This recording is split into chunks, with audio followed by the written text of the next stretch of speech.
What do you find when you dig deep into the depths of the air? We found a few rare elements like commitment, compassion, a passion for perfection, and a vision for a stronger and better tomorrow.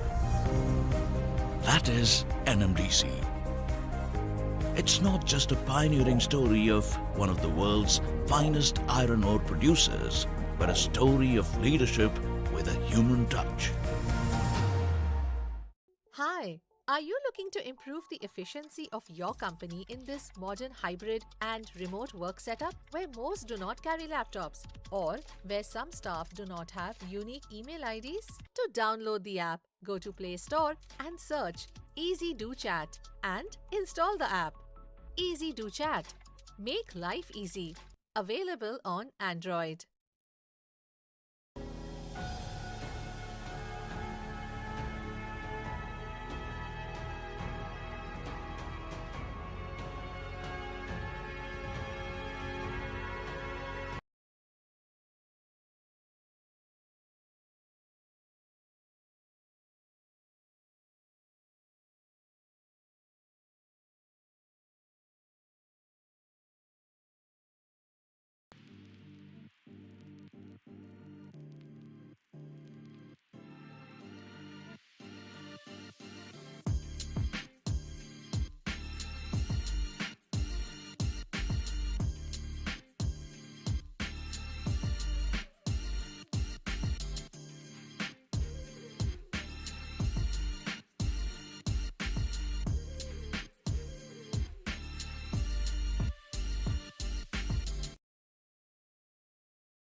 What do you find when you dig deep into the depths of the air? We found a few rare elements like commitment, compassion, a passion for perfection, and a vision for a stronger and better tomorrow.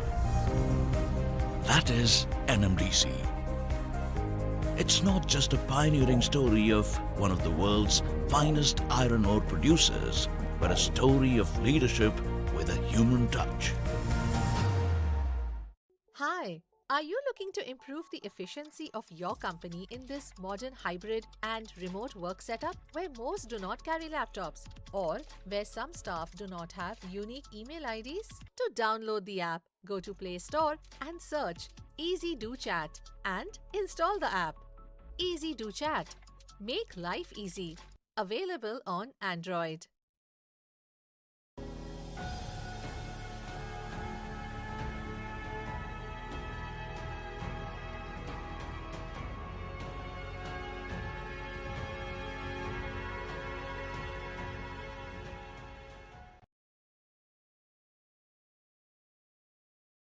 What do you find when you dig deep into the depths of the air? We found a few rare elements like commitment, compassion, a passion for perfection, and a vision for a stronger and better tomorrow.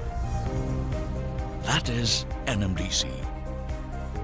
It's not just a pioneering story of one of the world's finest iron ore producers, but a story of leadership with a human touch.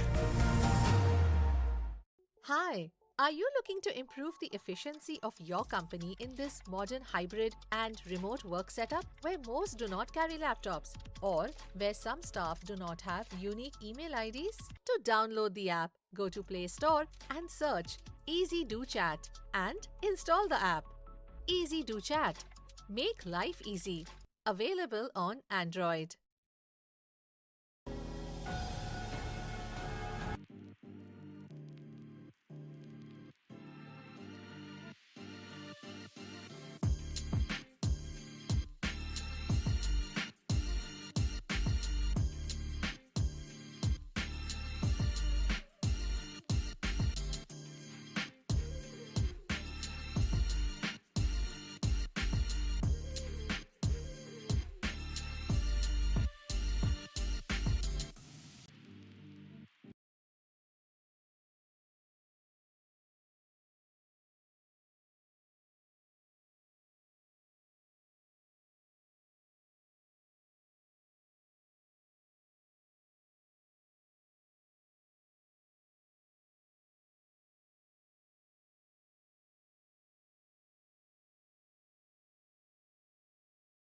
now. I request all the panelists to please put your mics on mute.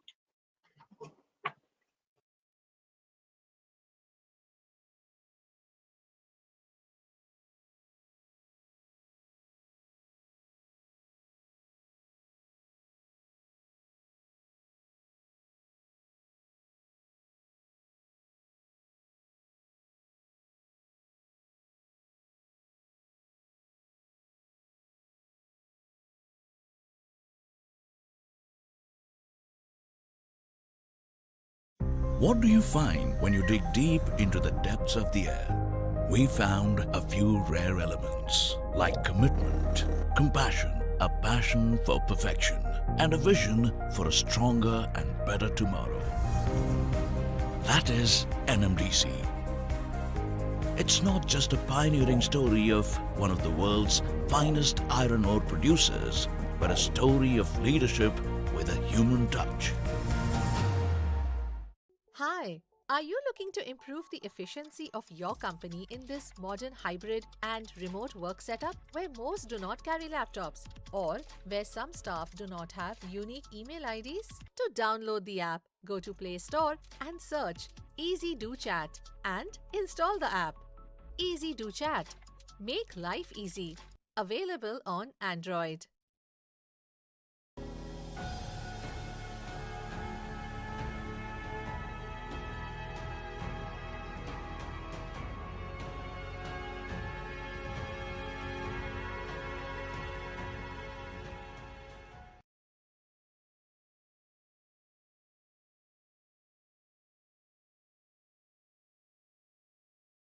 Hello and welcome everyone.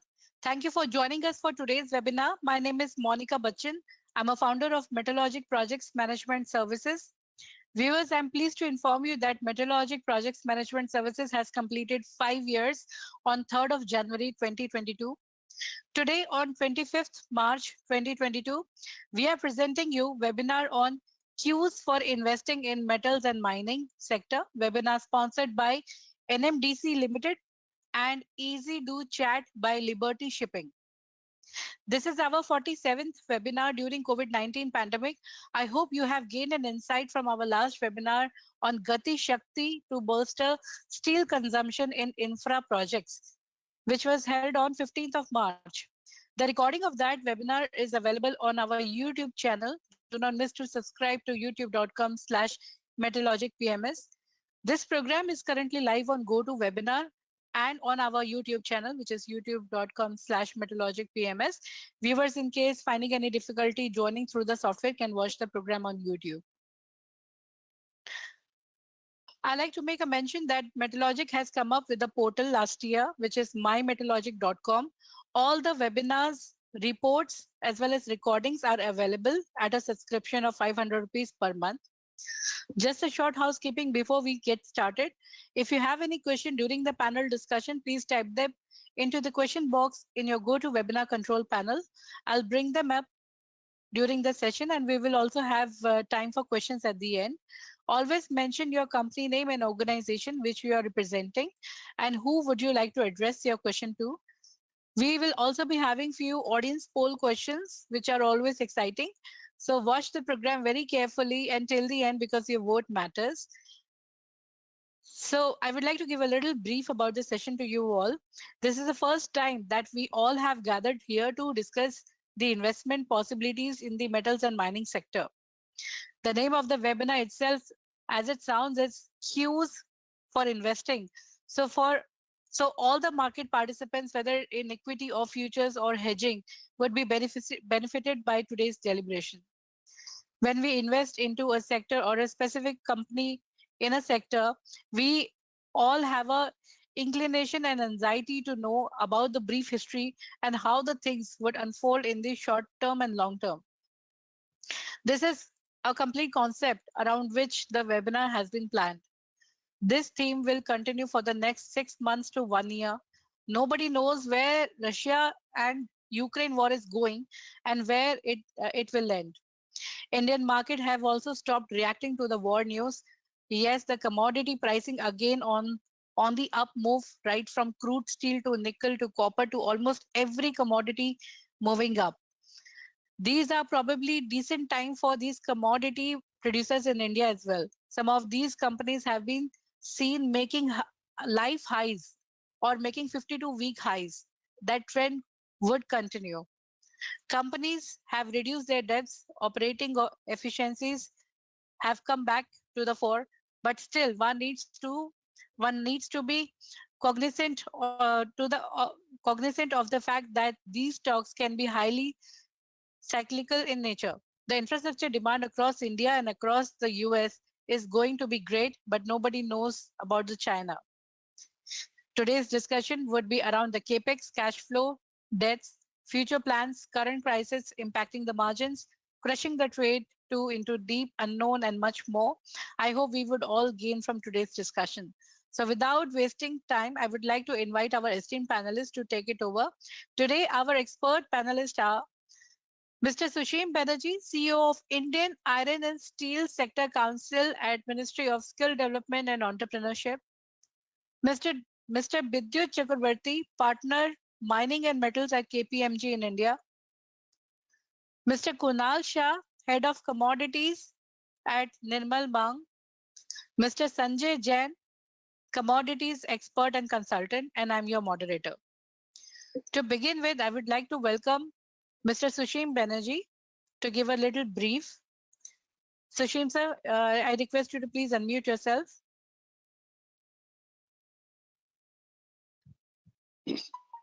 So over to you. Yeah.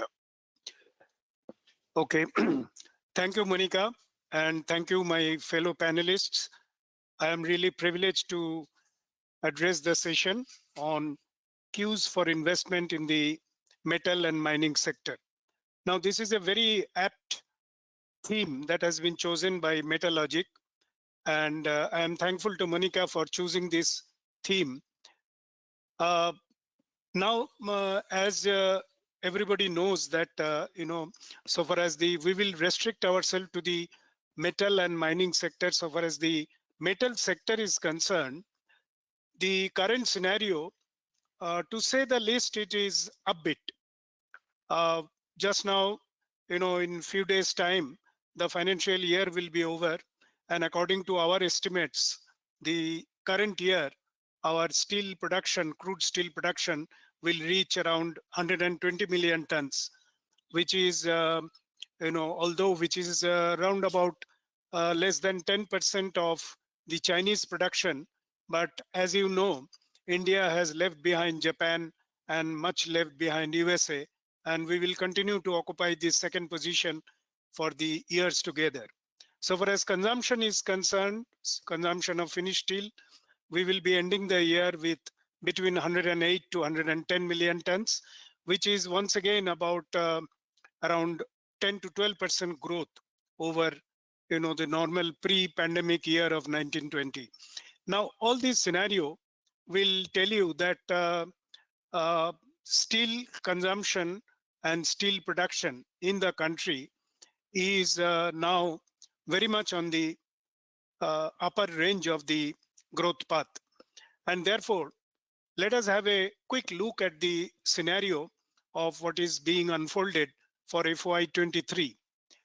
The budget that has been just released has focused on capex. Now, this is the main focus of the government, and we are quite happy that after long years of, I would say our Indian economy is still consumption-led, and after long years, the government has felt that the manufacturing sector growth can only come through higher expenditure on the infrastructure sector. And that is why the allocation of this year's budget, around 7.5 lakh crore, is about 35% more than compared to last year. And if you include the internal and extra budgetary resources, the total capex for this year will be nearly about 13 lakh crore, which is one of the record in the past few years' time. Now, as you know, why we are so happy from the steel industry, that the investment in infrastructure on all average studies have shown that it is 7 times steel intensive. If the country spends on infrastructure, particularly the steel industry, will be 7 times more intensive. That means 7 times more demand will be generated in the infrastructure, be it in the roads, be it in the railways, be it in the civil aviation, be it in the oil and gas, and particularly if you consider the real estate also, because steel consumption in the country is around 68 to 70% is consumed in the building and infra sector. So these two sectors, if they grow, they can pull up the consumption and production of steel by a significant amount. And this is going to happen in the current year. And that is why the metal sector for 22-23 and 23-24 will be very much in the upswing, at least in our country. There are one or two areas that I would like to highlight and put it before the eminent panelists so that they can also further elaborate, because this is not a very clear signal, as Monica has also pointed out, that there are some downward risks also. To what extent it will impact the production and consumption of steel, it's at this time it is slightly difficult to say very firmly. The first is, of course, the re-emergence of the COVID, which has already penetrated China in a big way. And the last report says that Chinese government has already clamped a lockdown in few areas, which also house a lot of blast furnace and electric arc furnace, including some of the old induction furnace mills, because of the fact that movement of materials and logistics are also slightly affected in those areas of China's economy. So accordingly, the demand for raw materials by China is currently slightly on the subdued level, both for iron ore and also for coking coal. Now, China itself was a big exporter of steel, and last year also it has exported about 66 billion tons of steel. Now this year, of course, this current fact of re-emergence of COVID has already affected the Chinese export booking because of the logistic problem. And so therefore, it offers some amount of opportunities for Indian exporters to penetrate the Southeast Asia, where China is has a strong presence. Now, the second risk that I would like to point out is the continuation of the Russia-Ukraine war. And today's paper also says that it is not only the crude oil prices that will be very much affected, because as you know, crude oil prices in some of the economies are very important, even in India also, which is a major importer of crude oil, although one of the companies have concluded a deal at a somewhat reduced price from Russia, but there is a lot of uncertainty that how long it can continue. And Russian oil and gas has already the major importer like EU and USA, UK and other areas, they have put a sanction. So that means the crude oil prices is going to be on the upside for the next 3 to 4 months time, when I think escalation of war would be somewhat restricted. And let us hope that the war also brings some senses in the economies of Russia around the world. Of course, China is already supporting it, but so far as India is concerned, India is also on the side of Russia, so that but how long this can continue if India as a major player has to enter the export market. I'm just coming to that fact. Now, a few days back, India has been one of the major beneficiary of European Union putting a clamp on Russian steel import from Russia, and that is why the the quantities that have been allotted under this tariff rate quota of EU has been allotted to other countries, and India is one of the major beneficiary. Just to give you an example, the hot rolled coil has got some 39% more quota in the April-June quarter. That is the first quarter so far as the financial year is concerned, and the second quarter if you consider it as the calendar year. So, and for instance, in the cold roll sheet, in the plate, in the electrical steel sheet, and in the coated sheet product, where India is a major exporter to EU, that have also gotten increased allocation. So far as the US is concerned, as you know, US has applied that 232 section. As a result, around 25% of duties have been applied. But then USA is also considering giving under the current scenario, because all countries are facing a problem, to apply some tariff rate quota based on the last 3 years average export to USA. India definitely will also be one of the beneficiary. And as I told you, Chinese temporary withdrawal from the Southeast Asian market, particularly India's one of the major destination now for flat products is Vietnam. So Vietnam, also China has a major presence, and if China temporarily withdraws because of this internal problem of COVID, India will be another major beneficiary to that. So far as the total industry demand and supply is concerned, since the demand with this so much focus on Gati Shakti program of infra sector in the roadways and railways and oil and gas, particularly even in real estate, civil aviation. So if the demand goes up, all the major steel players, they are planning for substantial capacity augmentation. Tata Steel, only the other day I was in AMNS, and where I saw that there is a tremendous amount of enthusiasm among the employees about the growing environment in the steel industry. So it is a fit case for further investment, because Indian metal sector requires a lot of investment if supply augmentation is to match with the demand growth. So right, sir. Balance I'll definitely cover when the time comes. Thank you. Thank you. Thank you so much, Sushim, sir. Now I would like to request Bidyut ji to please unmute your mic. But Bidyut ji, before I come to you, I would like to raise one poll question to our audience, if you allow. So audience, Yes. Just be ready. Our first question to you is on your screen. Please start voting. The question is, as an investor, what are the key aspects or parameters which you look for while investing into this particular sector?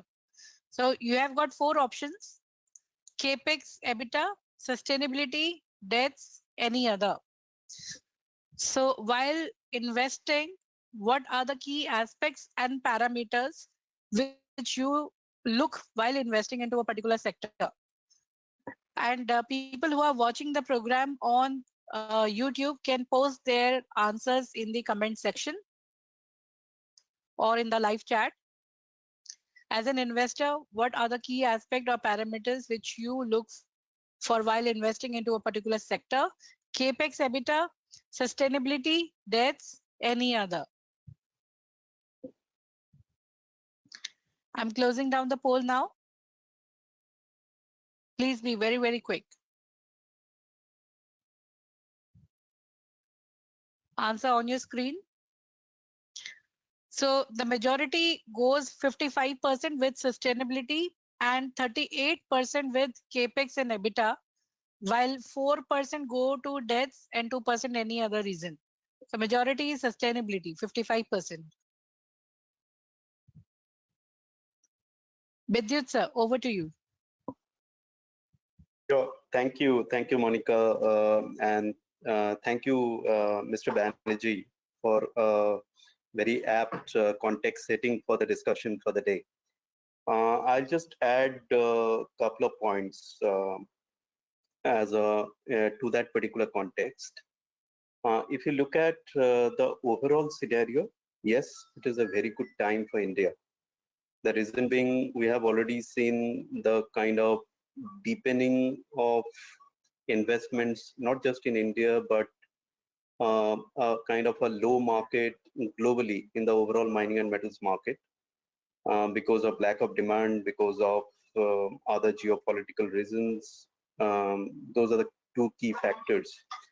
And the commodity prices were not moving that high for investors to attract investments from key investors into the sector. In India in particular, we are all aware that not just the secondary steel sector players or the smaller players, even the larger steel players were struggling with their debt position. Okay, steel in particular, metal in mining at an overall level is one of the key defaulters in terms of debt payment to the banks and financial institutions.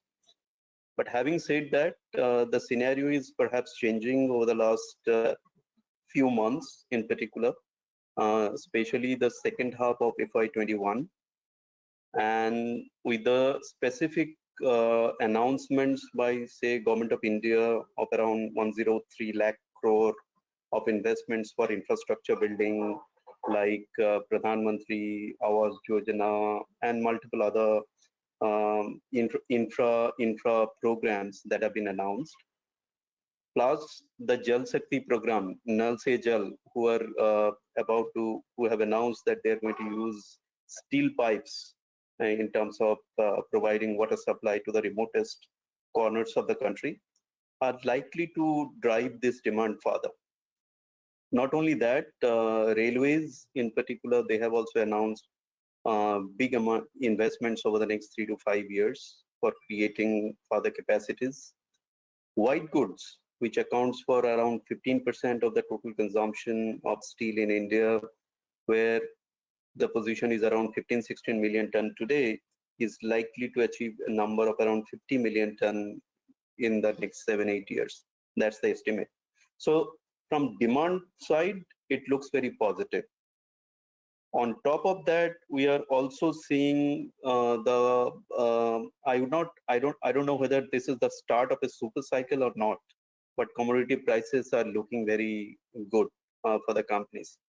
And because of the benefits that the majors have achieved because of this price high scenario, many of them have been able to bring down their debt position quite a bit. It may not be still not substantial as compared to the overall debt position of them, but they have cut down overall. So at an overall level, it looks very positive that the banks and other financial institutions will look at steel and metal mining at an overall level as a sector where they will look for investments into this sector, hopefully. On top of that, if we can really work on the downstream side, especially downstream and ancillary sectors, not just for steel, but also stainless steel, also aluminium, it will further, drive demand for the core commodities. Especially when we know that India is hovering around that 75 to 80 kg range in terms of per capita consumption, where the global average is say 220 odd kg. So we have still miles to go in terms of increasing our demand domestically. Plus, of course, the recent conflict of Russia-Ukraine, as you pointed out and Mr. Banerjee pointed out, this opens up a window of opportunity for countries like India in the export market. Okay, so at an overall level, it looks very good. But before I end my this initial submission, that the key question to ponder upon, let's say steel.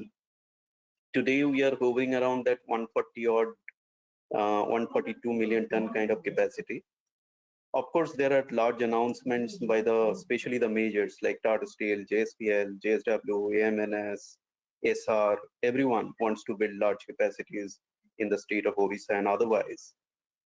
But the point is that if we really want to achieve 300 million ton by 2030-31, which is another 158 million ton odd capacity, If at a mota level, if we consider 1 billion ton of investment per million ton, which is 7,000 crore, that will require $158 billion of investment. At a 2:1 kind of debt equity ratio, that is around 105 million ton of debt, around 53 million ton of equity. Why billion dollars of equity? This is a huge sum of money. So what can be the possible channels of these investments that one needs to, kind of think through? Can the status quo help us to drive towards those financial closure of those projects? Probably the answer is not a firm yes. We need to find out alternate ways of financing. 100% FDI is allowed, but do we need to do something more to attract foreign investments into the sector? Do we need to look at some alternate sources of finance? We'll discuss all those in details in the next 1 hour. That's But this right. is the key question for me while we discuss over the next 1 hour. Right, sir. Thank you, Bidyut, sir. So, Kunalji, I would like to have you, your views, and then we will have Mr. Sanjay Jain. Kunalji, please unmute yourself. Yeah, hello. So basically, we've heard from the eminent panelists, but I would like to give my opinion about what is happening in this sector and what are the macro challenges and how I see it doing. So prima facie, the way we've seen supply shock after COVID. So for 2 years, we've seen problems in Latin American economies, in China. So the production have been hampered. So now what has happened this year is that from last 2 years, the supply chain is shattered, and we've seen a major supply side shocks leading to a major price spike. So that is a one side of story. Another story, which is another key reason why the metals are doing well, is the helicopter money, the terminology which is basically used by the new economist, that this kind of money has never been printed in the history of financial market. So if you see US balance sheet expanding from $5 trillion to $9 trillion, so it takes for India to reach from $2.5 trillion economy to $5.5-6 trillion economy, it will take next 5 to 8 years. But US have printed in last 2 years this kind of money, and when this kind of money was printed last time, it was before the First World War, when the Spanish flu started and central bank had no choice. At that time, this quantum of money was not printed, but at that time we've seen this massive monetary printing. People were burning currency. So buying wood was more expensive than burning currency. So that was a scenario in 1929 Great Deflation, Great Depression era. So this time, the monetary printing has been more intense by the Western central bankers. And we have seen in the history, if you read the history, whenever this kind of monetary printing takes place and this kind of crisis takes place, people need to blame somebody else to escape. So practically speaking, US cannot unwind their balance sheet. They cannot go back to $5 trillion. No ways. Not till when I live. I'm not going to see US balance sheets, deleveraging and hitting again $5 trillion. No, it's not going to happen. So you need something to blame on. And now that blame is, after pandemic, that blame is definitely the Russia and Ukraine war. So we are at that juncture right now for the commodity market, where so much money had led to, the value of dollar. Forget about the price. The value of US dollar have declined so much. And now with the ongoing war and the way US has been sanctioning Russia, more and more people, want to get rid of. And that's one more reason why metal prices are not going down. The value of dollar is declining at a rapid pace. So tell me, after whatever has happened, who is going to buy US dollar? Who is going to buy US bonds? So if you open up the history and see from 1990s till year 2007-8, people have been buying dollars. People have been buying US bonds. That's not happening. The major buyer at one point was Russia, China. They are not buying. They are selling US bonds. They are deleveraging their balance sheet from the US bond. So all this has a lot to do with what is happening with the metal prices. So now I'm coming to the main point. There are three cycles, there are three phases which took place. The first was full risk on approach because of the massive printing, monetary and fiscal printing in March and April 2020. Then the second phase, when the market has become more balanced and we reached the peak growth and Fed announced the tapering in last November, December. And now we are moving to the third phase, which is more riskier, which is quite scary, to be very blunt, as the inflation starts to look permanent. So now if somebody say, if you see what has happened in year 2012, 2013, the moment Federal Reserve used to say, I'm going to taper, commodity prices used to crash. Commodity prices used to come down. This time, they have already tapered. They are talking about increasing the interest rate 5 times, 6 times in a year. And they are talking about reducing their balance sheet quite sharply. And then too, commodity prices are not going down. It's not just metals, it's the broader commodity. So now it seems this riskier phase is clearly indicating that this inflation is looking more of a permanent phenomenon. I'm not saying it is permanent, but I'm saying it looks to be more of a permanent right now.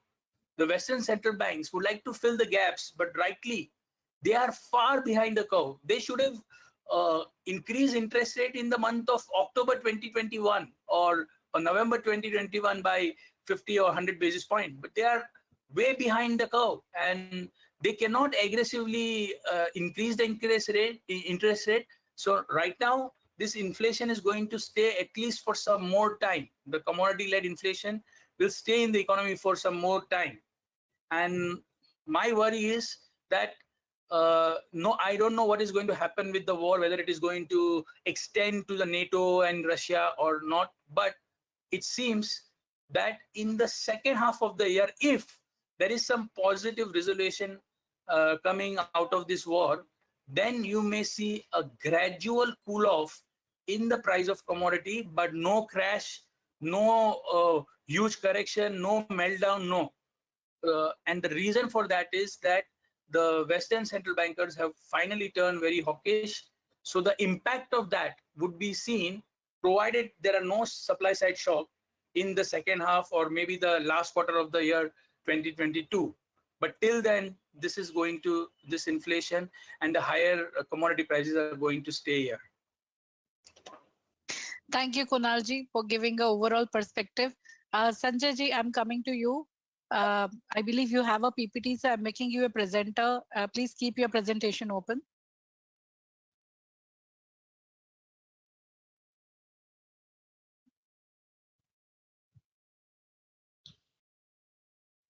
So your PPT is visible to us. You can put it on slideshow mode.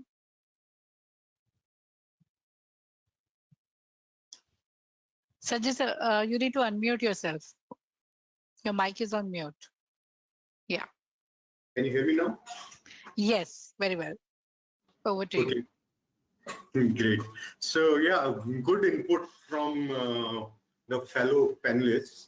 And overall, yeah, I do agree. Like, if you look at a slightly longer term perspective, there are a lot of things which are positive for India. Like as we demand for in India has to grow because per capita consumption is still low, and our GDP as compared to the global GDP on a per capita basis is still pretty low. So we have only we can only grow from here. So yes, so we are at maybe 100 million ton, maybe consumption will go to 200 million ton, but we don't know how many years it will take.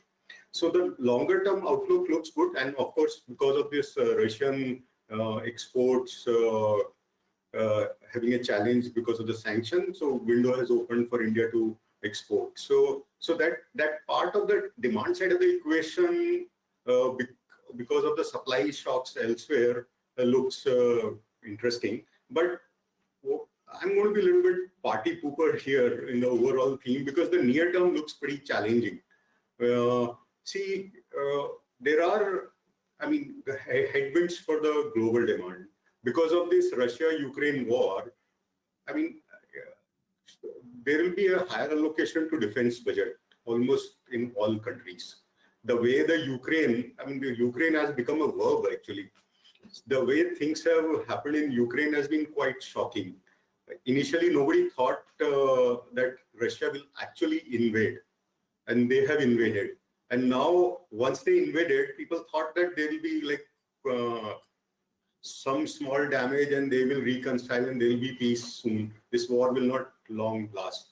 But we are seeing that war going on, and Russia has crossed that limit because the country has been so much damaged that there is no way, even if the war gets stopped, the sanctions are not going to get lifted anytime soon. So this thing is going to continue. Sanctions going to continue for long. This is my general view.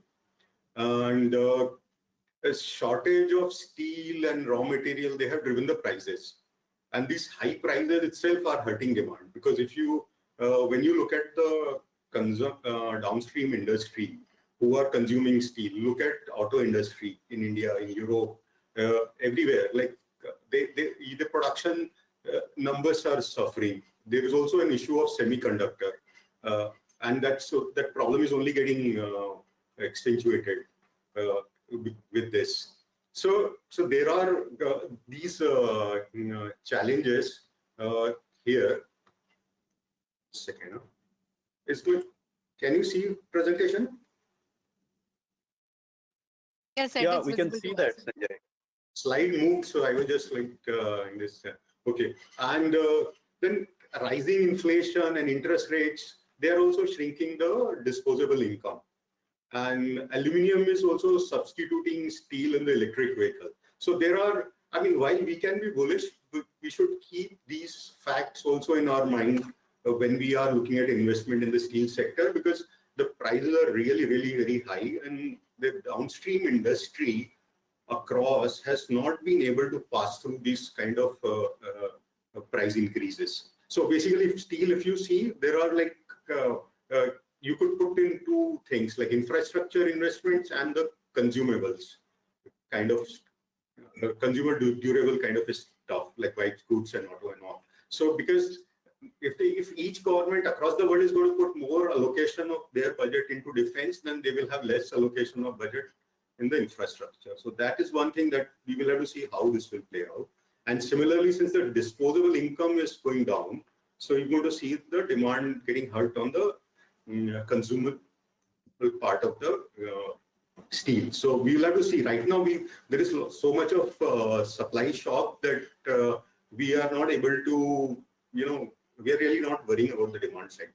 So the second part is that although like there are bigger, for Indian steel producers point of view, if you look at, there are bigger challenges on sourcing raw material.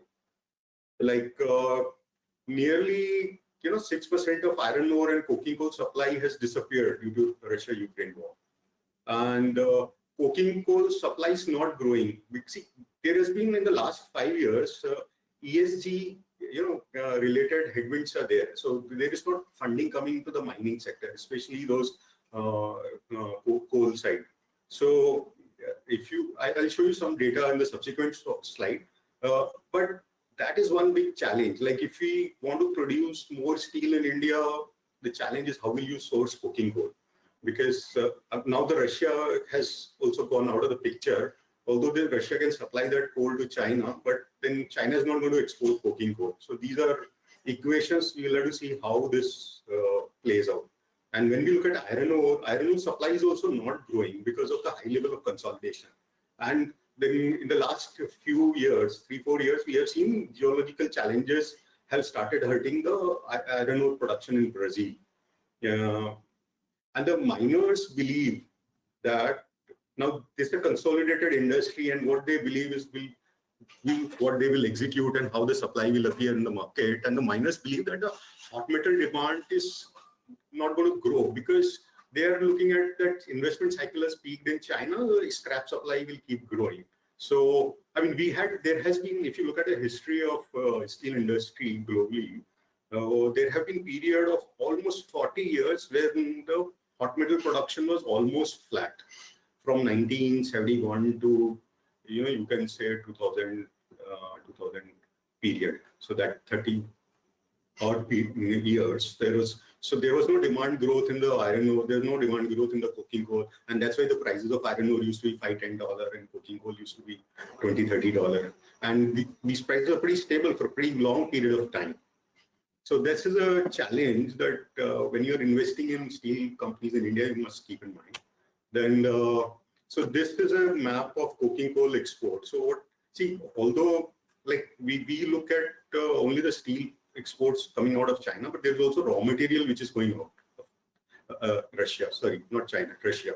So they basically export about 40 million ton, right? So it's like the screen keeps jumping. So second, yeah.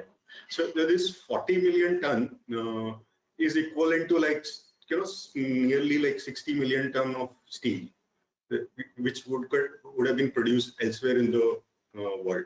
And if you see this chart, that forecast for the seaborne iron ore's coking coal supply, there is hardly any growth which is forecasted. And similarly, in the iron ore also, nearly like the iron ore export from Russia is equal to 40 million ton of steel exports. And we look at steel exports from China, from Russia Russia and Ukraine together was about 45 million ton. So if I put all of them together, nearly 85 to 105 million ton of steel and its raw material have disappeared from the global supply. Some of this will flow into China. Right now, if there is a disruption slowly and gradually, if the situation prevails, some of this will flow through China in the rest of the world. But exactly like, will China cut down its own coal production or will continue to produce the same amount of coal if they get more coal from Russia? That's something that we will have to see this equation. So basically, I see a challenge for the steel producers' point of view. I mean, because the prices are so high that you are actually killing the demand. And raw material shortage is more than the steel shortage. So the price of raw material have gone up quite high. So if you're a pure converter, then I think the life is difficult. So that's one point. And even similarly on the thermal coal also, Russia has been a big supplier of thermal coal to the global market. And why we're talking thermal coal? Because we're using thermal coal in the production of sponge iron in India. So although like we are not importing much of thermal coal for sponge iron production, but the pricing gets adjusted. So in summary, basically, India has an opportunity. Coal sourcing is a challenge. Thermal coal again is a challenge. Domestic iron ore supply is a big enabler. And when we look at the Indian steel companies, there are two things which are in their favor. Right now, their balance sheet has got deleveraged because of the strong steel cycle. Very strong free cash flows in the last 2 years have helped them deleverage their balance sheet. And another very positive point for the Indian steel producer is that each one of them, those who are surviving, has got infrastructure for brownfield expansion. So this was not the case 10, 15 years ago. In 2005, when we were sitting, that situation was very different.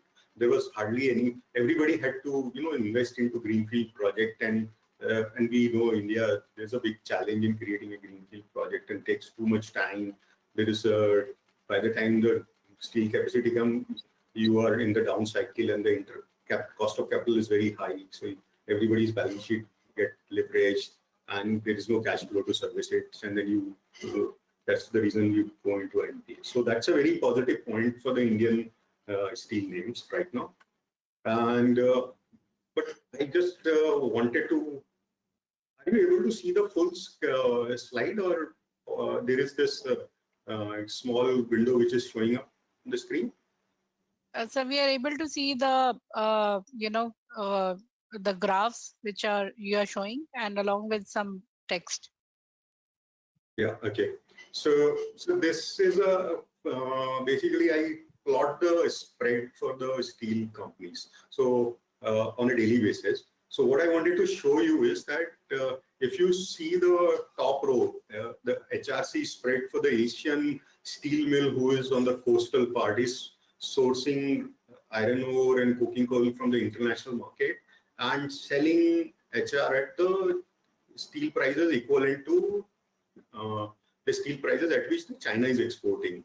Although today the market is it's not homogeneous. So there are very different prices in different markets. So actual situation is different. But what I wanted to highlight is that the spreads, which is sort of a gross margin for the steel mill, a pure converter, has shrunk.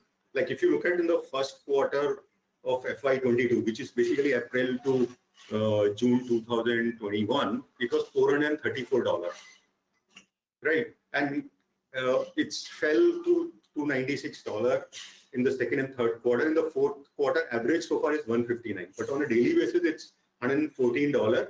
And it was actually negative sometime in the last few weeks.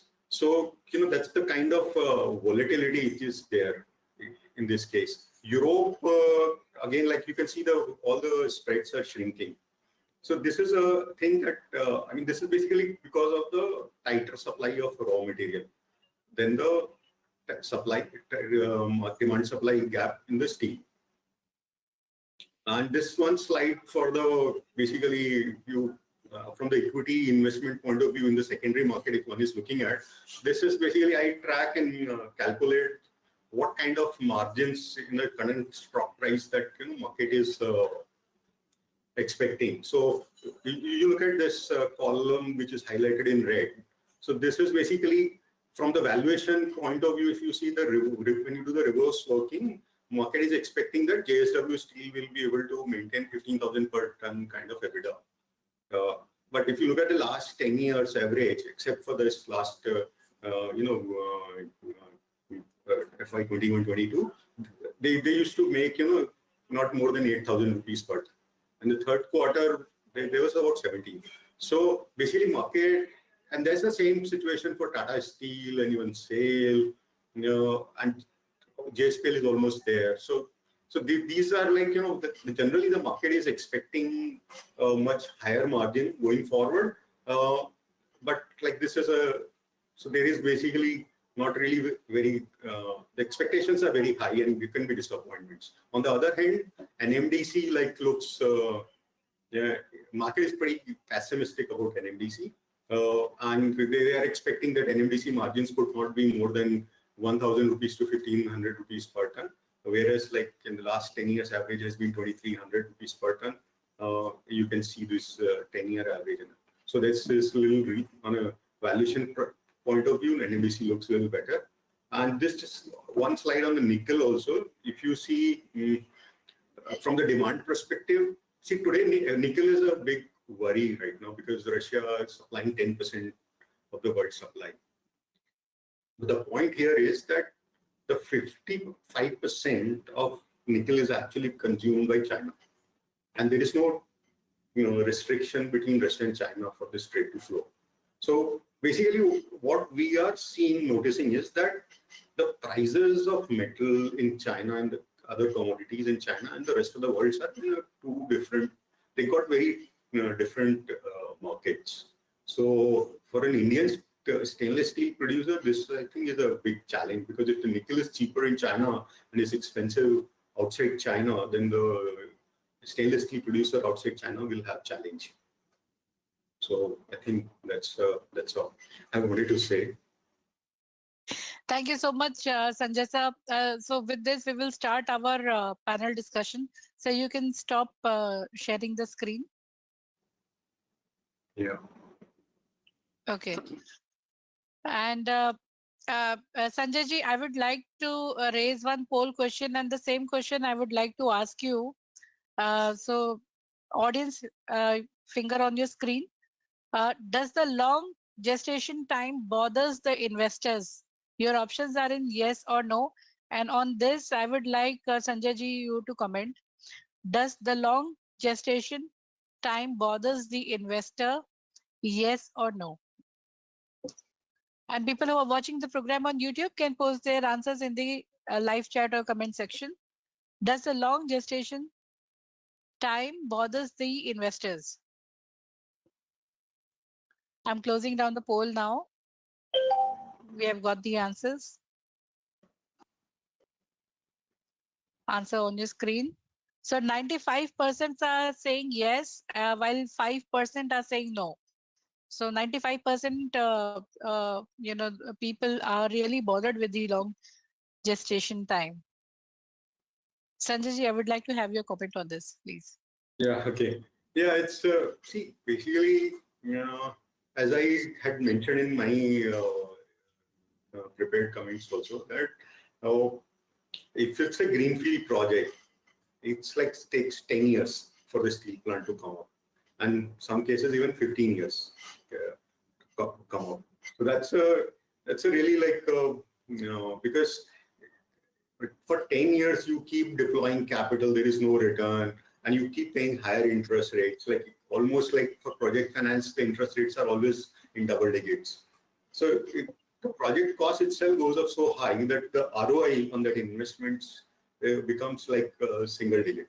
So that becomes a big challenge, and the industry being cyclical. Frankly speaking, if I have to put my money today in the equities, steel equities, if some company is investing, doing capex, I will give no value to the capex right now, because see, the point is, in the down cycle, nobody gives any value to capex, and before that mill starts coming up, there will be a down cycle, So that's the thing. But yes, if there is a slight change in the investors' perception recently because of the strong balance sheet of the Indian steel mills, and if these capex is getting funded from the free cash flows of the company, which is happening right now, because Tata Steel has got very strong free cash flows, JSPL has got very strong free cash flows. So overall debt for them is actually not going up because they're investing through equity. So people are okay with that kind of a concept, because they say that. So that's the thing. So Kunalji, though we raised this question, one question with the audience, I would like to have your view. Like as an investor, what are the key aspect or parameters which you look for while investing into a particular sector, Kunalji? So since we are referring to metals is basically a cyclical. I will never call metals as an investment for perpetual investment. Like you invest in a FMCG stock like Colgate or Dabur. That's not the way you invest in metal stocks, because it's absolutely cycle driven. So what would have happened if you would have invested, at the peak cycle of 2008-9? You would have waited for next 10-12 years for prices to actually move up, and before that. We've seen before at the time of COVID, the prices of all the metal stocks. If one can recall, what was the price of Tata Steel, what was the price of Hindalco, what was the price of all these metal companies at that time in Vedanta, and now you see what are the prices of these stocks right now. So metals as a sector is a cyclical play. We are at the late cycle. We are not. I don't think so. This is a super cycle. But because we had a major supply disruption for some or the other reason from last 2 years, we are seeing the prolonged extension of the late cycle. This late cycle should continue for some more time before the supply side responds. And for supply side to respond, we need two things. One is the cool off between Russia and Ukraine, the geopolitical landscape, the geopolitical narrative should end. That is number one. And number two is no further COVID waves across the globe. So if these two things happen, I think the supply side is going to bounce back quite sharply. So for example, if I'm a copper producer or aluminum producer, and the prices which are trading on LME right now, I will hedge for next 3 years. I will hedge my production for next 3 years, and I will say, so for example, if I'm coming up with more capacity, these prices are lucrative for me to hedge my positions. So it's just a matter of time when these things should, I should not say that it will happen in next 2 months or 1 month. I don't know. I'm nobody to forecast that whether this geopolitical event will be a full-fledged war between Europe and Russia, or US is also getting involved. That remains to be seen.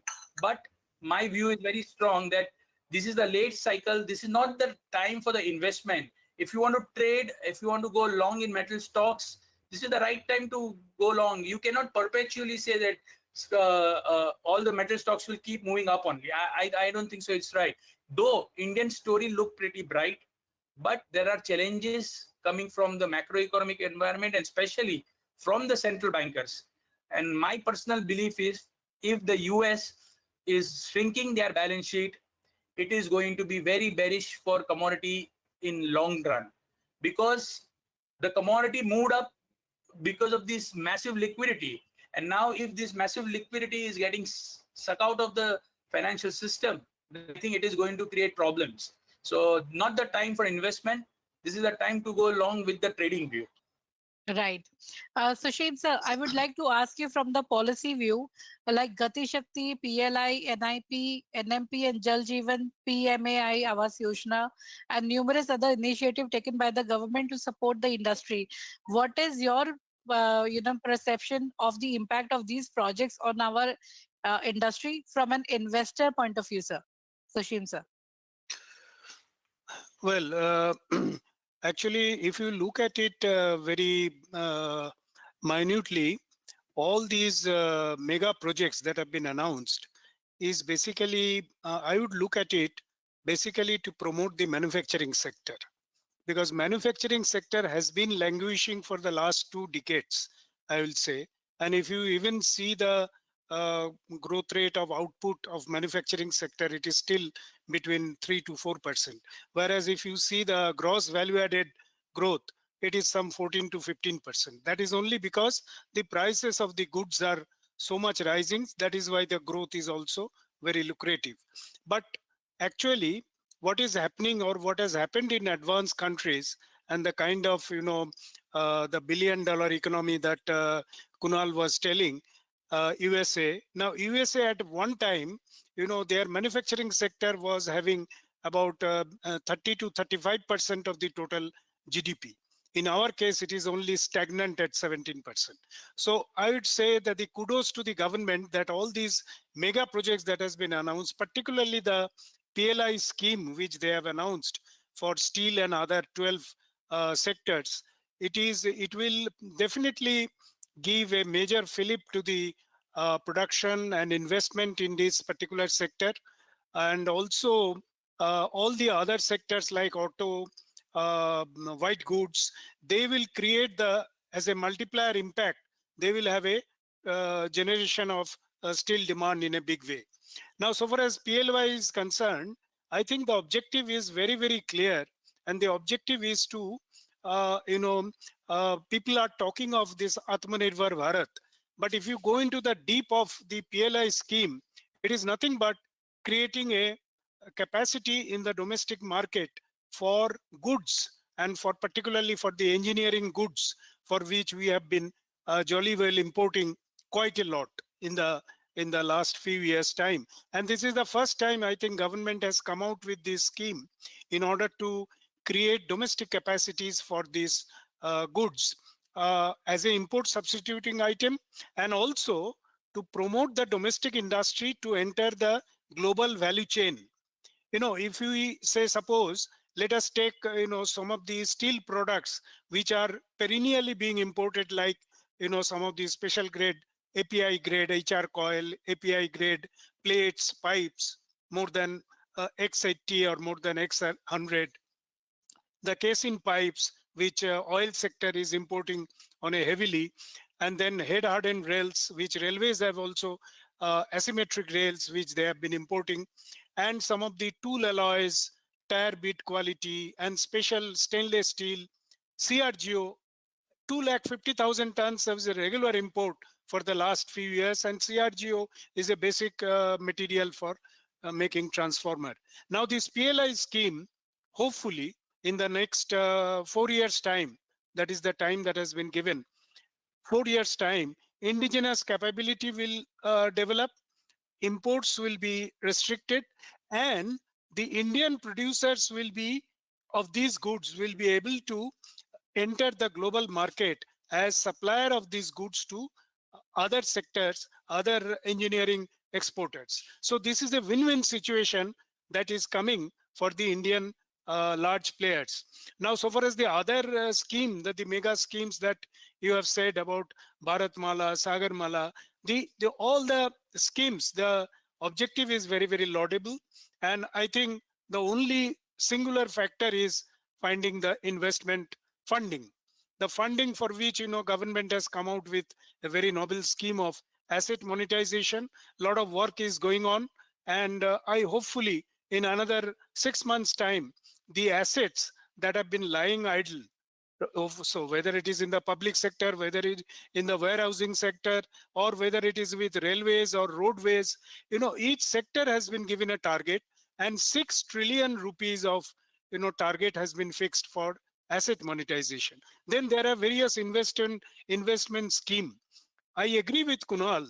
The investment of steel sector is not to be compared with investment in white goods or any FMCG, because this investment is a long-term investment for which the government is thinking and has already created some seed capital. I think a lot of work needs to be done, and hopefully day before yesterday I heard that the Canadian government has agreed on their going to sign an agreement with the Indian government so that the pension funds, which is lying in a huge quantity in Canada, they will be invested in India, particularly in the metal sector.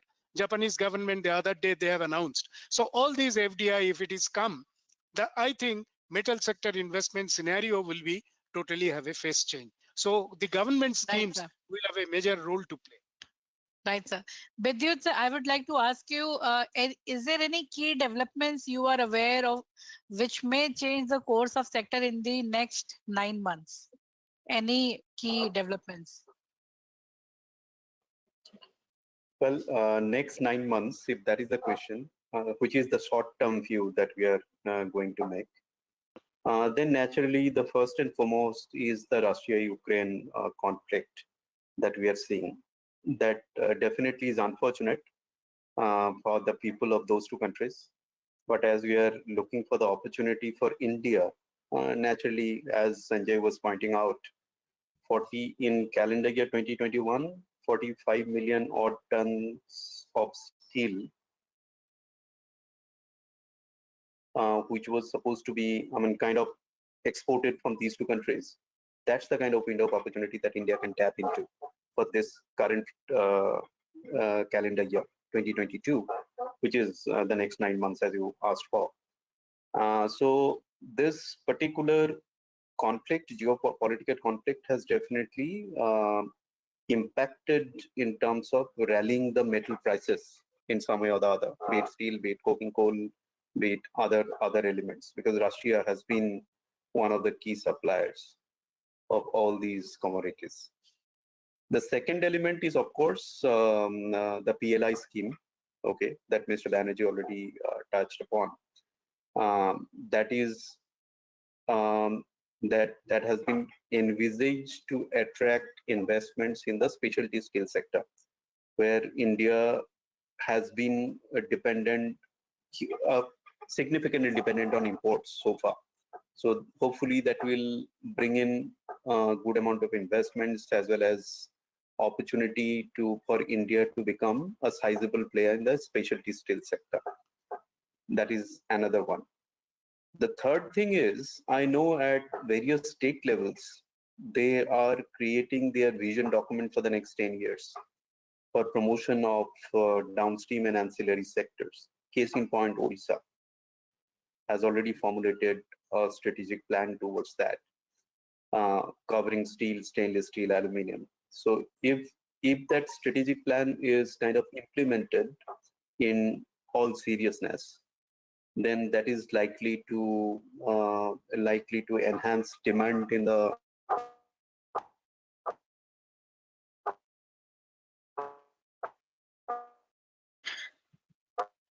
So your video is paused. short term as well, because there are elements in that plan.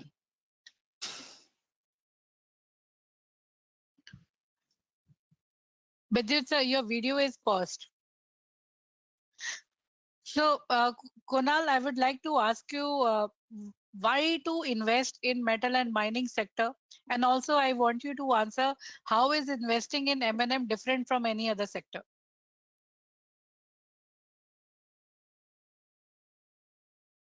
Kunal, you're on mute.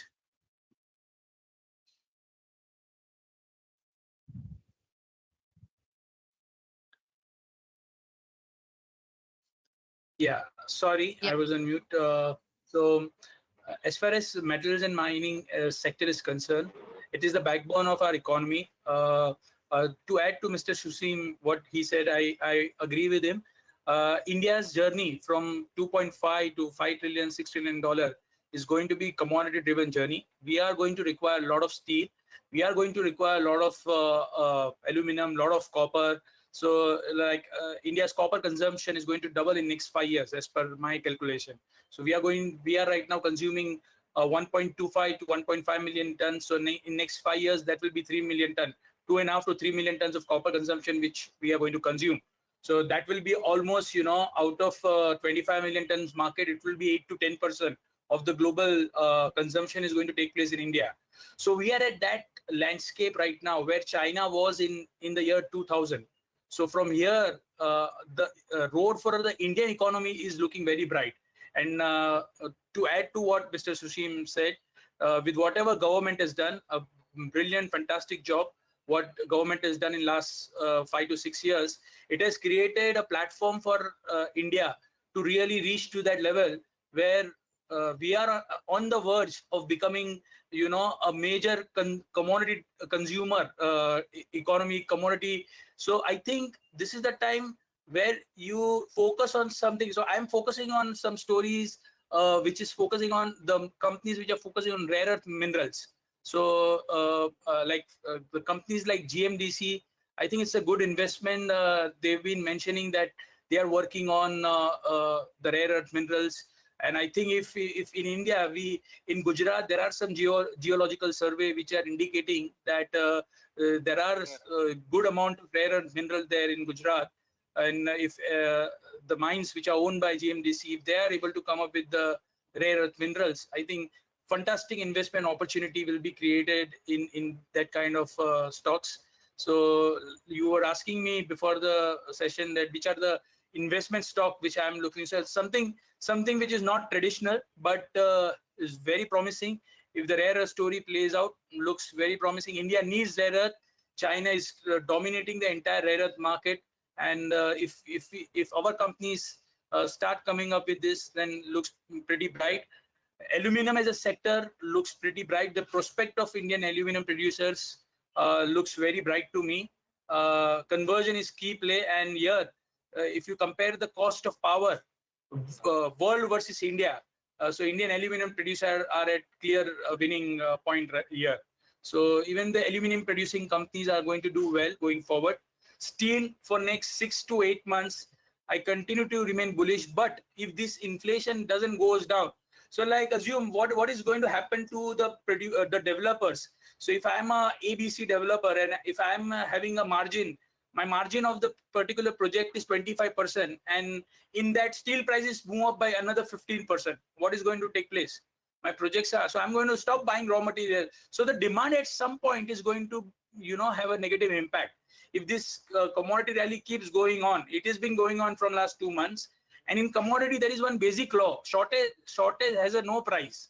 So what we saw in nickel, if there is shortage developing in commodity, you cannot say that a price of nickel can go up from 2,000 to 2,500. It can go up to 3,000, 4,000, anything. There is no maths or there are no mathematical model available in to predict the price of shortage. So if this shortage is continuous, then you never know what is going to happen. But there is one thing for sure: the demand is going to get impacted. And all these metal stocks, especially steel, it is like Mr. Sanjay said, it's a conversion play. So sometimes, even if the aluminum prices goes down or the steel prices goes down, But if the other raw material drops down quite sharply, and if the conversion rate is good, then I don't think so they are going to incur losses. So we have to focus on the conversion rate. That is going to be key important rather than the price going forward. And my personal view is that some of the different offbeat, companies, so even steel companies, Tata Steel, JSW Steel, they are going to do well in times to come. But I will, like Sanjay ji said, that NMDC looks good. I endorse and I agree with him. I am betting that GMDC should do well. Great to hear that. And Sanjay ji, coming on to you, I would like, yeah, sir. Sushim, sir. Can I just come in, Bidyut here? Sir. I probably lost the Bidyut. connectivity. Yes. Just to add a couple of points what Kunal was saying on the earlier question that you asked me. That vehicle scrappage policy that has come out, okay? If that is made available, okay, and the ecosystem in terms of the value chain of, aggregating the scrappage and then processing it and then kind of supplying to the steel plants as a raw material, okay, if that is fructify, I know it's easier said than done. Not in the next 9 months, I don't envisage that way, but at least in the next 2 to 3 years, if it is fructified, it can also change the mix of raw material that is required for steel, at least for the next cycle, right, of expansion that we're seeing. And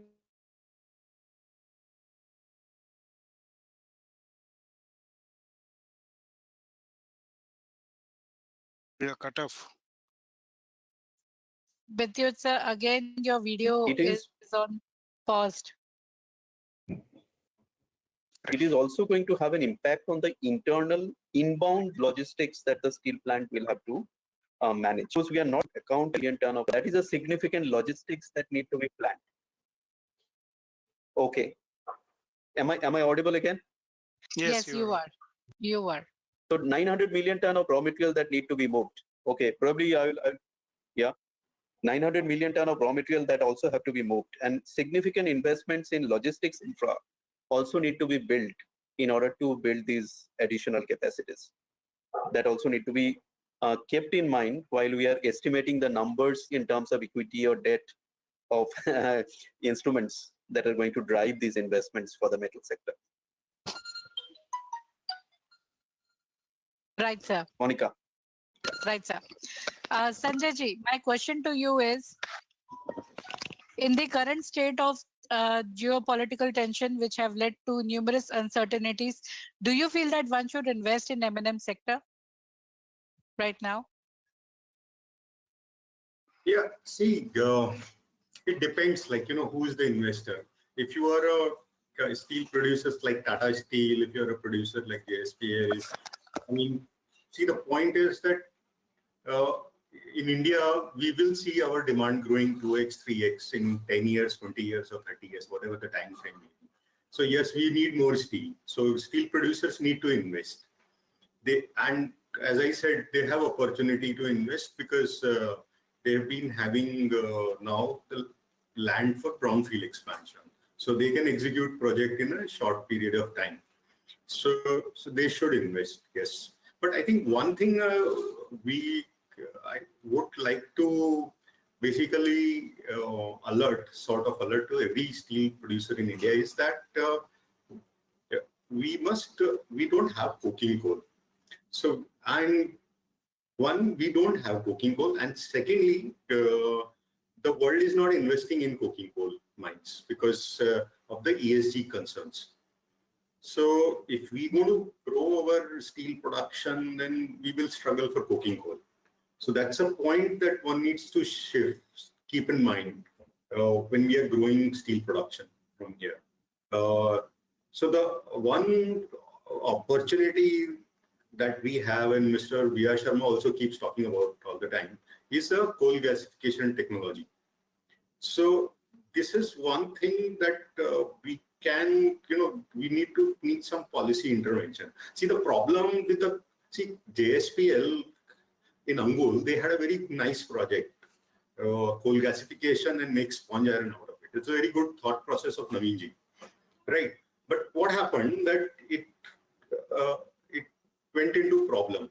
Why did it go into problem? The reason was because the project was based on captive coal mine, and which government refused to give them after promising, right? So it didn't come, and the coal gasification doesn't become viable if you have to source coal at a market prices, because the price of coal is not decided by the steel. Price of coal is decided by the power generation and the global supply, and there are various other factors. They're basically the global energy balance that decides the price of the coal. So maybe, basically that's one thing. If we as a policy at a government say that, okay, we'll give you mines, and the price of coal, the whatever premium that they royalty and premium they're going to charge, it becomes function of steel prices. Then it becomes viable at all steel prices. If that is something that some thought process goes into it, because why I'm trying to emphasize this here is because as a country we have a lot of thermal coal in India, which is a low grade coal, and we're not able to fully exploit the potential. Even Coal India is not able to exploit full potential because of the volatility in the demand. So that's a point. So I'm raising one poll question, and this is the same question which I would like to ask Mr. Sushim Banerjee and Mr. Bidyut together. The question on your screen, audience, please start voting.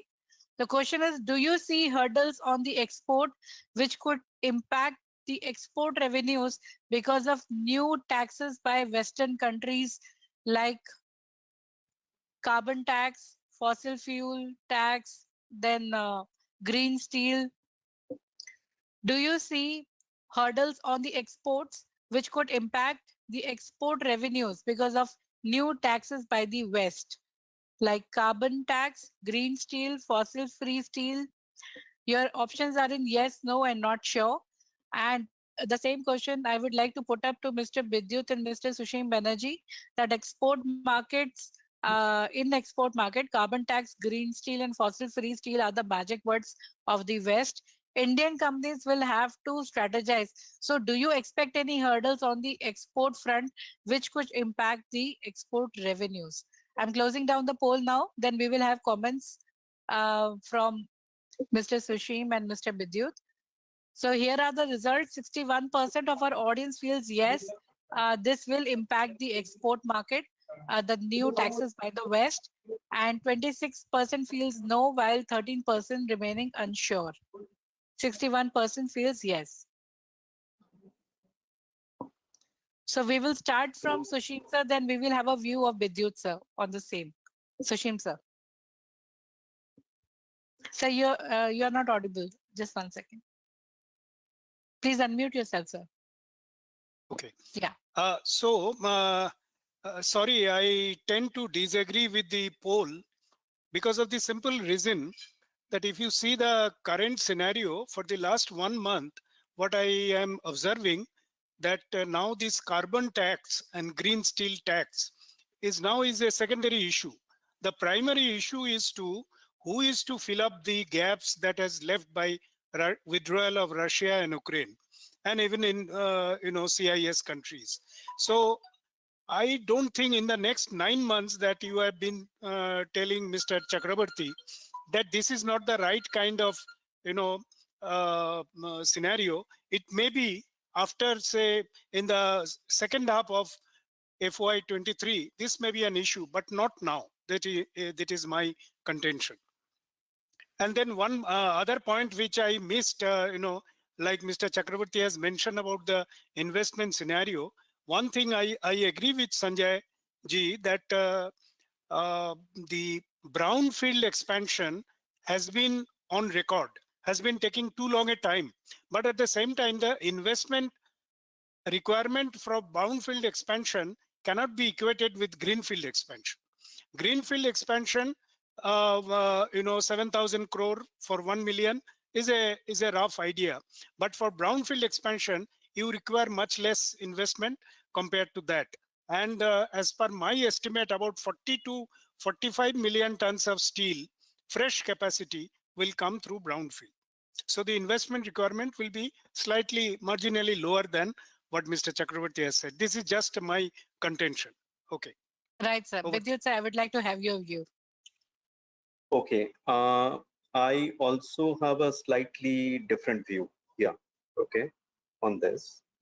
I don't see, I completely agree with Mr. Banerjee in terms of that if you look at the short term, it is more about filling in that opportunity, window of opportunity that Russia and Ukraine have opened for India. It's not about the quality of net zero steel. Let me switch off my video. I think that will allow me to stay connected. Am I audible fully, Monica? Yeah. Yes. Yes, sir. So first point to make. Yeah. So first point to make is it's about that window of opportunity. It's not about the low carbon steel that the West has been talking about. Okay. Now, once this opportunity window of opportunity will ease out a bit, and you are competing in a real global market, definitely there will be pressure from ESG perspective. People are definitely speaking on net zero. Okay. ESG. Okay. So steel is no different. One of the key emitters. Steel not just in plant, but also in terms of the the scope 3 kind of emissions. If you include all the value chain, right from mine to steel plant and then to the downstream, it is a significant emitter from that perspective. So it is not a question about that whether the West is talking about green steel. It is also the question will become very relevant within the next couple of years, even within the domestic market of India. Okay, that net zero steel chahiye from the especially from automotive, even from high-end construction of real estate, the high-end infrastructure programs that the government is planning. They will definitely ask for low carbon steel. But the point is that in order to produce low carbon steel, you may have to incur initially a little bit of investments, some changes in the core technologies, okay, that will require some additional money, okay. Now, if steel manufacturers are going to invest in that, they also need to recover that money from the consumers of steel. Whether the Indian consumers are ready to pay for that delta in order to get that low carbon steel, that's an important element of question on the table. Okay, that need to be assessed. So a good amount of awareness session that what is the upside of using low carbon steel, where the industry bodies like yourself, Monica, the Metalogics of the world, can play a significant role in creating that awareness in the ecosystem. That what is the upside of using low carbon steel or green steel, and what is the payback by for paying that little bit of delta extra initially from the long-term sustainability perspective of that steel. So that will be the point that I would like to make. Bidyut, sir, continuing the same question, I would like to ask you, mammoth efforts are required by the sector to cut down their emission. A lot has to be spent on the initiatives. Outcome is still unpredictable. Are they investors aware of this scenario? If yes, then how do they plan to approach? Okay, very important question and close to my heart. I think yes. I mean, in terms of even though, as you rightly pointed out, that the outcome is still unpredictable, I'm sure investors are aware. If you look at the, from investors' lens, and I'm sure Kunal and Sanjay will agree to that. When they are looking at companies, they're looking at the ESG score of a company. That whether that company is just not just profitable and sustainable in the long run, whether they are also responsible from all stakeholders' perspective. All three elements, E, S, and G. So people are talking about ESG score before investing in a particular company. India, at an overall level, ranks a very lowly 120 amongst the 165 countries in its progress towards achieving the 17 Sustainable Development Goals parameters, lower than the SAARC countries like Sri Lanka, Nepal, even Bangladesh. Okay, so this is a significant point of concern for India as a whole. Okay, and people are estimating that India will have to invest to the tune of around $20 billion, which is in rough cut estimate 1.5 lakh crore of money, okay, each year, okay, till we achieve these goals of SDG goals and be in a better position in terms of all ESG parameters. So it's a long haul for a country like India. One can always debate that we are better placed as against China. We can always Right, say sir. that the developed countries have already lived their cycles of investments. We as India need to have our infrastructure super cycle growth. And this is the time where people are also talking about ESG and net zero. So how do I balance the two? So the challenge are twofolds for us, that at one go, we have to build in more capacities to build infrastructure at a low cost. And at the same time, we also need to go for net zero. So the challenge is significant in front of us, but I'm sure at an overall level, if all stakeholders come together and plan, then all objectives can be met to a certain degree. Right, sir.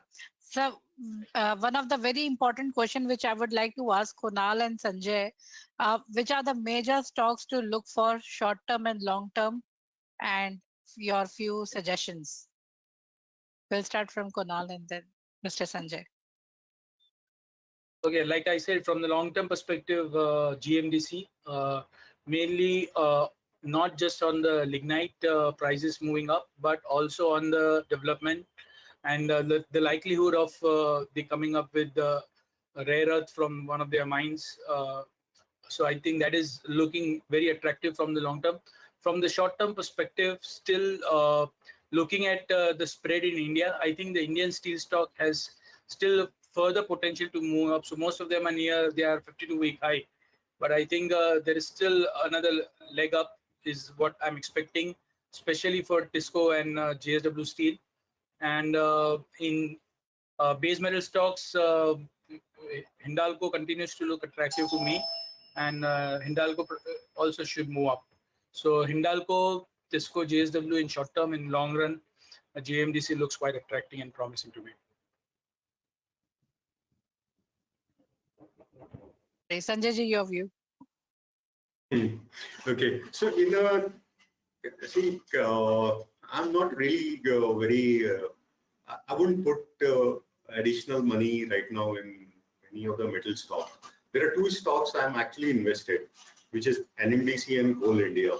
So there is an excessive pessimism. The valuations are very attractive, and under various price, iron ore price or coal price assumptions, the free cash flow yield is double digit in all the scenarios. So I'm comfortable because it's I can't really the prices of stock prices and the prices of metal both are very high, and the macro thing is very uncertain. So this is not the time I'm would be putting my money into the steel stocks.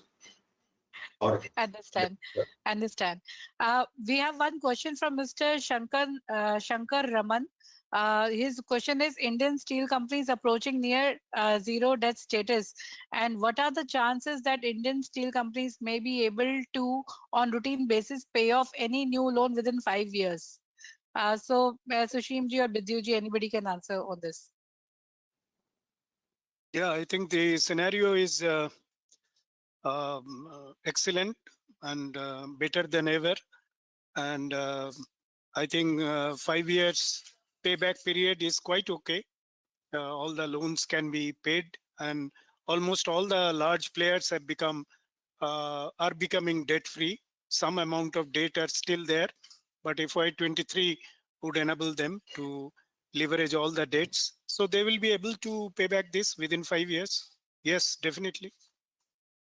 You're positive. And we have one question from Mr. Chinmoy Swen.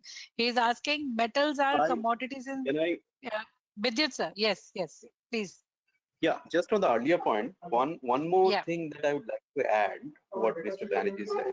One is definitely cutting down the debt, and their ability has really improved, especially the steel majors, to cut down their debt position.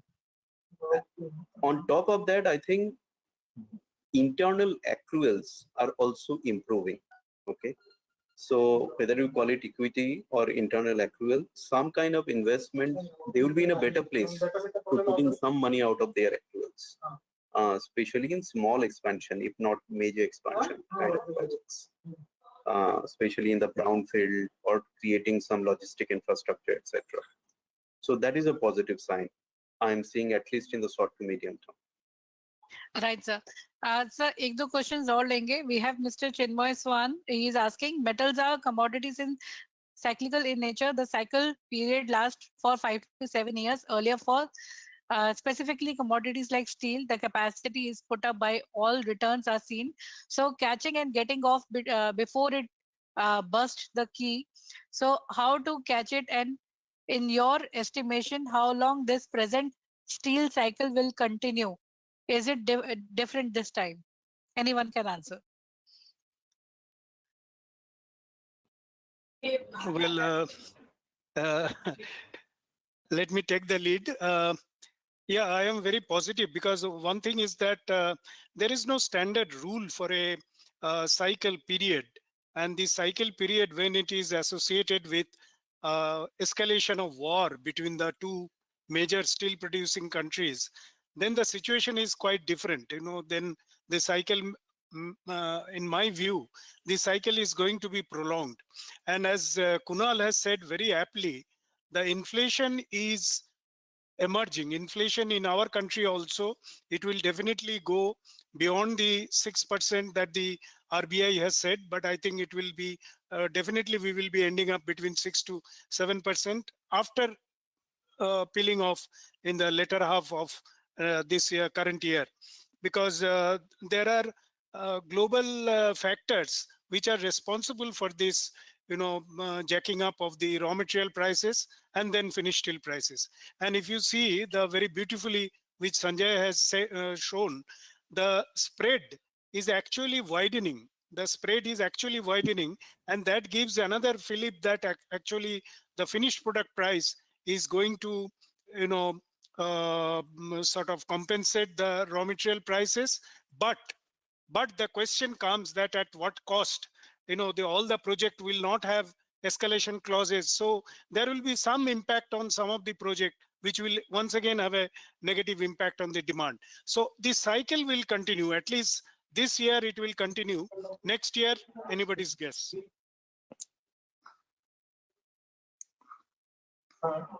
Monica, I see it more as a long term.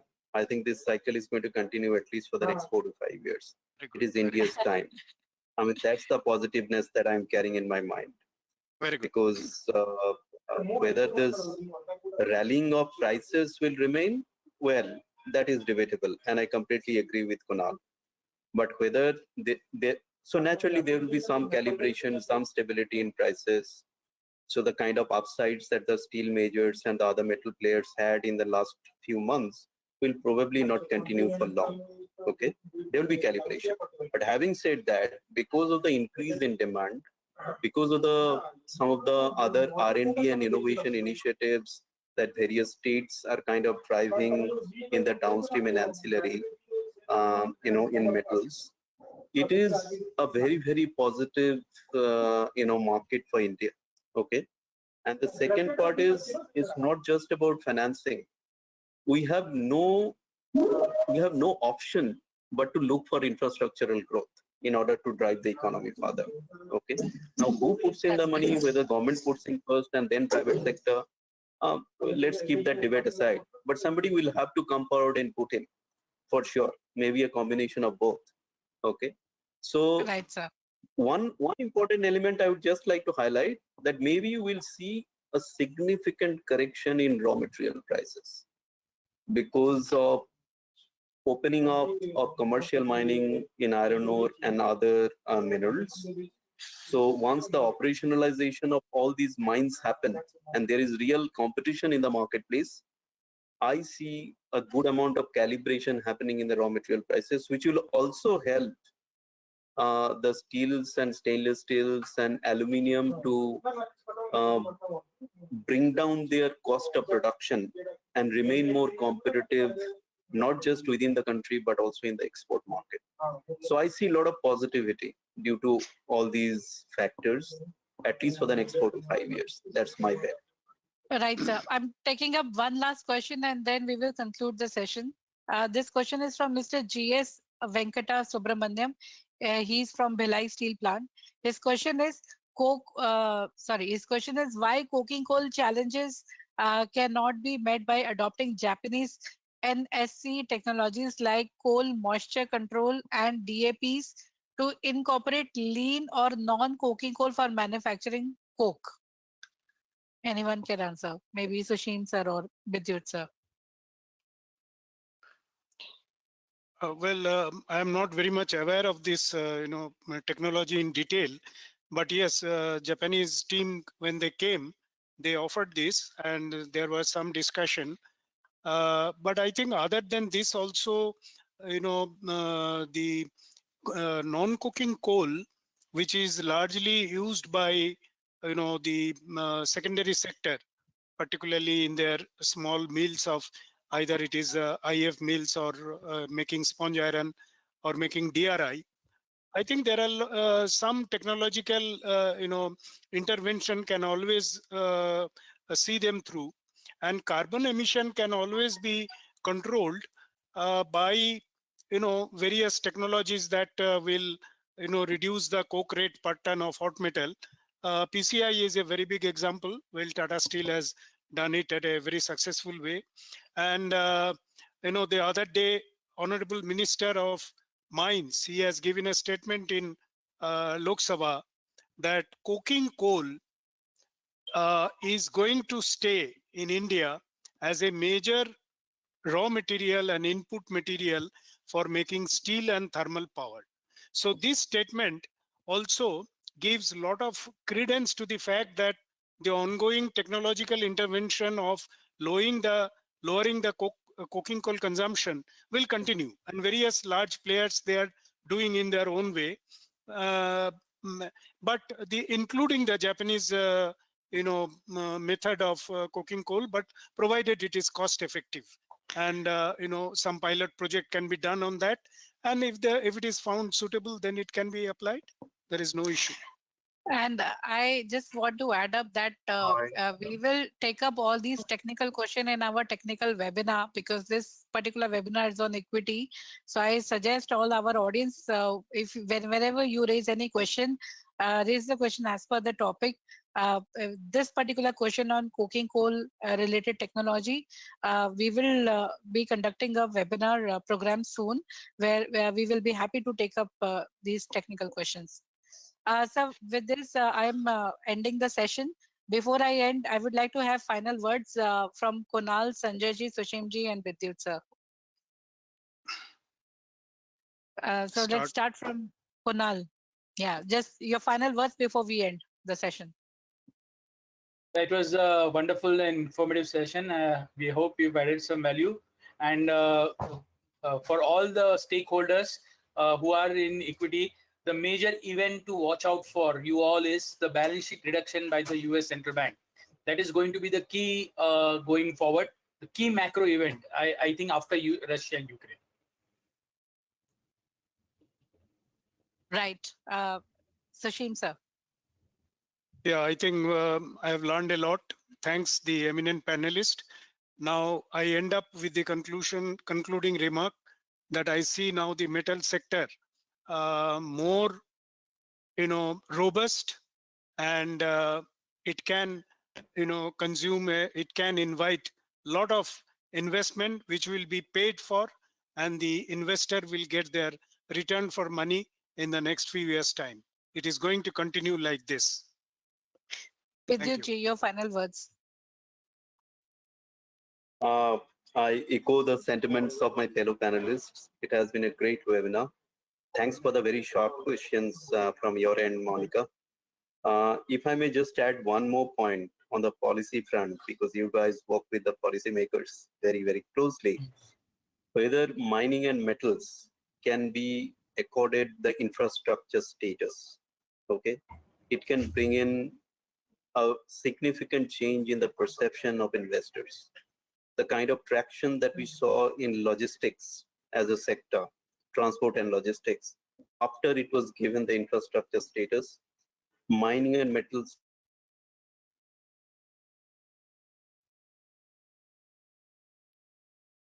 needs that kind of a shaking up. Okay, so that can be one of the good bring in to really usher in investments in metals and mining sector. With that, I really thank everyone who have joined this panel, and it was a very good. Thank you, Bidyut sir. Sanjay ji, your final words before we close the session. Sir, you are on mute. Guys, thank you so much. It's been really a nice learning and good interacting session.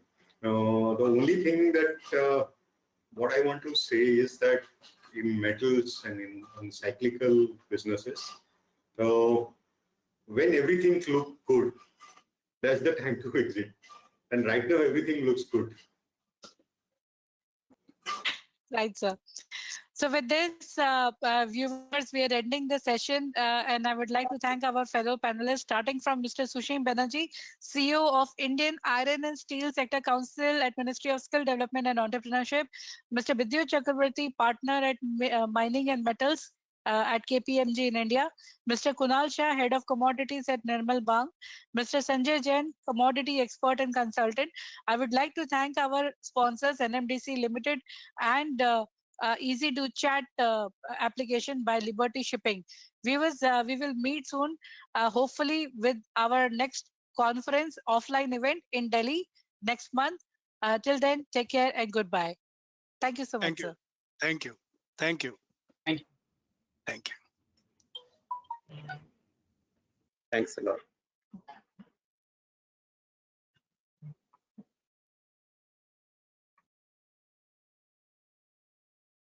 What do you find when you dig deep into the depths?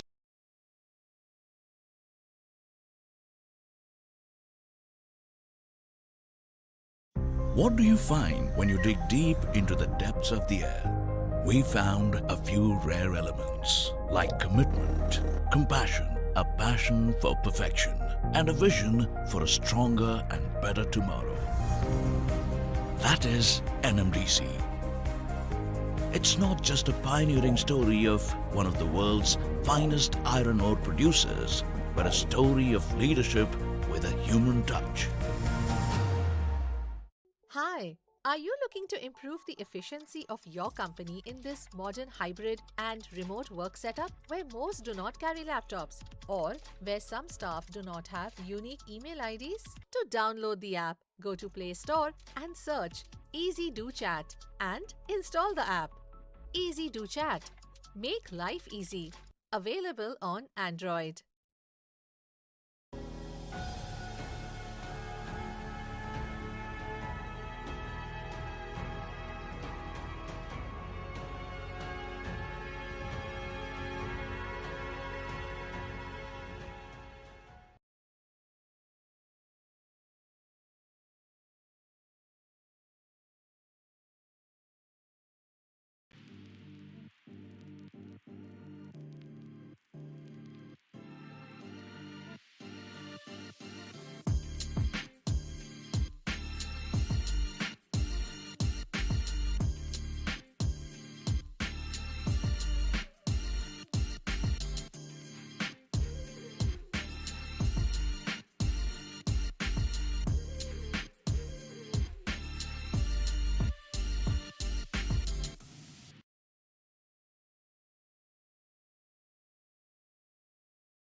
What do you find when you dig deep into the depths of the air? We found a few rare elements like commitment, compassion, a passion for perfection, and a vision for a stronger and better tomorrow. That is NMDC. It's not just a pioneering story of one of the world's finest iron ore producers, but a story of leadership with a human touch. Hi, Are you looking to improve the efficiency of your company in this modern hybrid and remote work setup where most do not carry laptops or where some staff do not have unique email IDs? To download the app, go to Play Store and search Easy Do Chat and install the app. Easy Do Chat. Make life easy. Available